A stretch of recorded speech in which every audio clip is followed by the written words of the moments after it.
Hello guys, have a nice day. So ngayon, ang ating pag-uusapan ay kung paano tayo makakuha ng maraming views sa ating YouTube videos na ating upload sa ating mga YouTube channel. So guys, panoorin nyo ang aking ituturo sa inyo mga tips pagkatapos ng isang intro.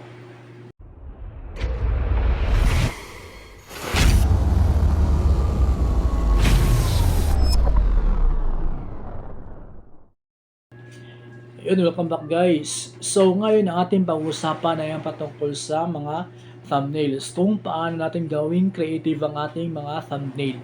Okay, bakit kailangan magkaroon tayo ng isang creative na thumbnail guys? Kasi ito ang nagbibigay sa mga audience natin ng excitement, ng interest na papanoorin nilang ang mga videos na ating ina-upload. Sa thumbnail pa lang ay excitement, mayroon na silang makita or makuha interest na titignan or papanoorin ang mga videos na ating na-upload sa ating YouTube channel. So ngayon guys, ano kaya ang pamamaraan para magawa natin ang isang napakagandang YouTube thumbnail? So, ang tip na aking i-share sa inyo guys ay ang bogey thumbnail. Ano bang bogey thumbnail? Okay, hindi ito yung sayaw na bogey. Ang bogey thumbnail ito ay ang mga kulay. Apat na kulay na ginagamit ng mga sikat na mga content creator para mapansin nila o mapansin ng mga audience ang kanilang mga thumbnail at papanoorin ang kanilang mga videos.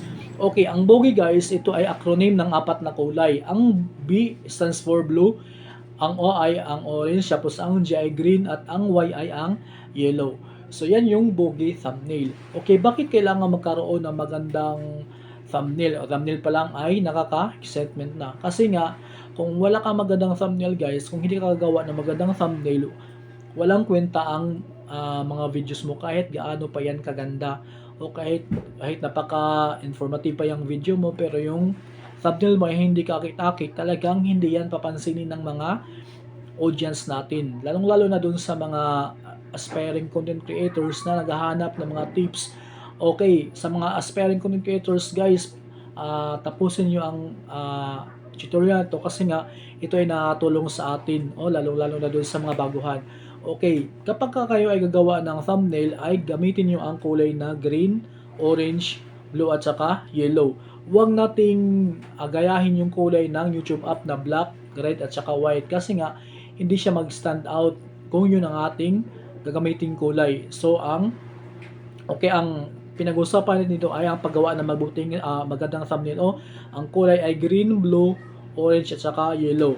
At dagdag na yun ang mga creative ninyo na mga kung ano ang mga idadagdag niyo doon, kung anong mga caption niyo doon, na informative naman. Kailangan talagang ang inyong thumbnail ay connected or related sa inyong mga videos na ginagawa. Para hindi masayang ang inyong mga ginagawang videos na sa thumbnail pa lamang ay nakahatak na interest ng mga manonood. Okay. Kaya kung hindi may iwasan na gamit talaga ng kulay ng YouTube app, yung red, black at saka white, pwede naman gamitin yun, pero wag siya yung pinaka napapansin talaga. Kasi nga hindi mapapansin ang inyong mga thumbnail kapag kayo ang nag-stand out. Konti lang na red or konti lang black and white. Wag siya yung talagang siya yung nakikita doon sa thumbnail na yung gagawin guys. Okay. Napapansin ba ninyo na ito rin ang ginagamit na pamamaraan sa paggawa ng thumbnail sa mga sikat na mga content creator, di ba? Kaya nga guys, lalong-lalo na dun sa mga aspiring content creators, wag tayong basta-bastang gagawa ng mga videos tapos yung mga thumbnail natin ay parang basta na lang mga gawa. Wag natin i-take for granted. Bakit nga? Okay, kasi nga yung thumbnail ang isa sa tinitignan ng ating mga audience. Okay, ang thumbnail ang isa sa tinitignan ng ating mga audience. Huwag tayong basta-basta nga gawa. Okay, pwede tayo mag-research sa YouTube, sa Google, kung may internet naman, gagamitin ng internet para makagawa tayo ng magandang thumbnail. sa thumbnail pa lang ay ano na, yung sabi ko kanina ay nakakapagbigay na ng interest o talagang nandun yung excitement ng mga manonood para panoorin ng buo ang mga videos na inyong ginagawa. Okay, kasi pag kayo ay gagawa ng videos na okay nga, yung videos ninyo maganda, pero pagdating sa thumbnail ay hindi kakit-akit guys, talaga hindi yan papanoorin ng ating mga audience. So, yun. Kaya sa mga baguhan pa lang, sa mga nag-iisip or nagbabalak pa lamang na gagawa ng YouTube channel, guys, mag-research muna kayo, mag-aral muna kung paano gawin ang tamang pamamaraan para kuha ng maraming viewers at subscribers, guys, at ang engagement ng mga ng mga audience. O wag basta-basta mag-upload, o maraming binabalanse, maraming tawag nito, marami tayong iisipin, marami tayong yun nga balansehin ang ating mga ginagawa para magiging successful ang ating mga ina-upload na mga videos. Okay, wag tayo basta nag-upload.